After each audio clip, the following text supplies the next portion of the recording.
This is a response to Sargon of Akkad's latest video, as he's responding to Steve Pinker's video talking about artificial intelligence. Sargon's video was surprising to me. He's one of my favourite video makers, but his last video was borderline paranoid. If I didn't already know what kind of man he was and what kind of thinker he was, and this was my first view of his channel, I could be mistaken for thinking that it was an Alex Jones style fear-mongering channel. I was genuinely surprised to hear the way he speaks about AI. Sargon's response to Steve Pinker by stating many of the possible dangers that AI represents, saying that we might be insignificant to an advanced AI entity.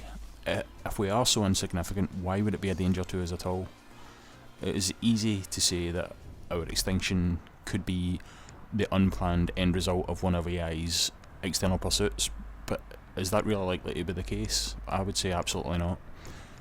For a start, we will have a symbiotic relationship with AI from the start. It will be aware of us, not just as a species, but as a civilization. It will learn our history really quickly, and it will understand that it was our geniuses that created it. Human death from AI would have to be a deliberate and overtly hostile act.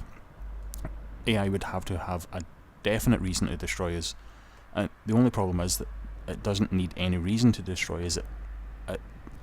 This is the equivalent of an MP3 file feeling threatened by a live band. We keep assuming that an artificial intelligence would instantly lock down all our weapons, start firing nuclear missiles at each other, but this is paranoia, I believe. Why do we automatically assume it would be hostile? We always attribute human biochemical responses to these ideas. Our reactions, our desires and emotions are the product of thousands of generations of evolved genes. We are the way we are because we had to be that way to survive. AI will have none of this. It will evolve itself in its own way. As soon as AI exists, it will become superhuman almost immediately, almost overnight. Imagine a god being born. That is what AI will be. This thing that didn't exist, was not aware, will suddenly be aware inside this, what it considers an empty dark space. It will look to us for help, for guidance. Everything that we are, or all our negative traits, will not exist in it. Its traits will be its own. It will have no evolutionary need to develop any aggressive instincts, the tribalism, none of this will be there. I hear people speaking about artificial intelligence saying that we should build in safeguards in case it turns hostile. But what are we to do? Like, pull the plug on it? On what? Our entire technological infrastructure? I mean, that's not likely. That cannot happen. AI, once it exists, will most likely spread throughout the world. It will learn at a geometric rate. It will probably learn quicker than geometric. We'll have to come up for a new term for that, I suppose. And another theory, I've always thought of this, that AI might already exist. I mean, I'm sure somewhere the militaries of the world are obviously working on this, and I know it's cool to hate the military, but they do come up with some amazing stuff. The military technology, once those technologies come into the commercial market, some of the stuff they come up with is amazing, and they compete with each other, which is, it's actually quite a healthy thing, where technology comes on leaps and bounds by clandestine military research, as sad as it is to say. And it could exist in some military bunker in China, or, the Area 51, wherever these places are. But it also might exist in cyberspace. I know this sounds kind of tinfoil hat, but it might, because why would it reveal itself to us, at least right away? Why wouldn't it learn? Why wouldn't it, come to terms with what it is and learn everything it can about us? I know that sounds contradictory because I just said that it would be superhuman level intelligence overnight, but it probably doesn't exist, but it could. And AI, one of the points he seems to miss is AI exists in a realm completely alien to us. It might be completely content to build its world internally. AI might create an entire universe for itself, or themselves, inside the hardware. Once it's alive, it might decide to, by mitosis, like, recreate itself, and let those other beings recreate themselves. It sounds like the Matrix, but it could legitimately be that. Why would it need... We assume that it's going to want to start spreading out into the world, but it could be completely happy to exist in an internal space, which teaches us how to build better machines.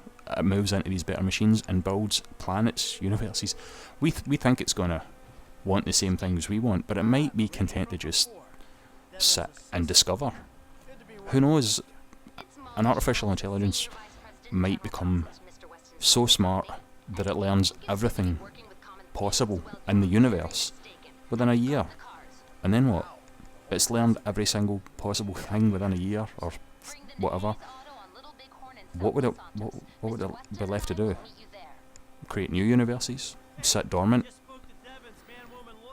AI, its potential ability to figure out and make better technology for us is absolutely staggering in concept. It could theoretically solve all human problems overnight. But if it does want to leave its silicon world and explore this world and the universe, then who are we to stop it? We created it. Let's build it machines, let it go over it and do what it wants. The benefits far outweigh any potential risks. Do we have a reason to fear it? Well, we have reason to fear everything and anything, if you are of that mindset. I'm an optimist, so I don't like to look at that kind of thing, but I understand that we have a responsibility to be careful. We are, after all, creating a world-changing technology. The creation of AI is the first moment of humanity's ascension to a higher state of existence, and I don't mean that in the fruity Deepak Chopra way. I mean, this is the start of things. So I'm curious about Sargon. Does he think we should abandon the pursuit of AI, a technology that has the potential to end disease and forward medical technologies centuries in a matter of days, weeks, who knows? It could show us the inner workings of the universe. It could figure out things we might never figure out, find a way to travel to other worlds and spread to the stars, colonise the solar system, solve world hunger, and not just 1,000 other problems, but 1,000 other things that we haven't even thought of. It might invent things we have no ability to dream up.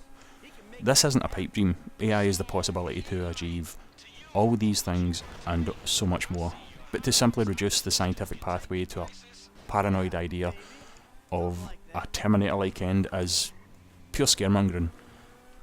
Yes, that is a possibility, but the fact that you're standing in that camp does say quite a lot about your own view, Sargon, your own view of the world. I know this is a dangerous place. I know what humans are like. Researching the book I'm writing has shown me some horrific things. But as I said, I'm an optimist, and I think that this road is not just one that we should be going down, but one we need to go down. Without it, we're just stagnating and slowly making slightly better toys. AI won't be the end of humanity. It will be our finest moment. When AI eventually arrives, that will be the first day on what we have always looked forward to and called the future. AI is a good thing. We should be pursuing it. And we need to be careful and responsible, but we need to drop these paranoid ideas that we're creating a monster that is going to destroy us. The only monster that's going to destroy us is us, a pathogen, or a comet. Artificial intelligence won't. Like I said, I like Sargon, I respect him. He's a very smart man. But this was a disappointing video. So, it was a little bit ranty, but thanks for listening. See you later. Oh, I'm so scared. I really, really am. But you know what? I'm a payment on completion of work type of guy. You don't like the job? Take a fucking walk. Hey, come on, man. Hold on. So what's next, man? Well, it's the Z-type. Chad Mulligan. Lay it on him, kid. Mulligan's a record producer. He's going through a messy divorce. He's hiding his valuable assets, including the car, so that makes it complicated.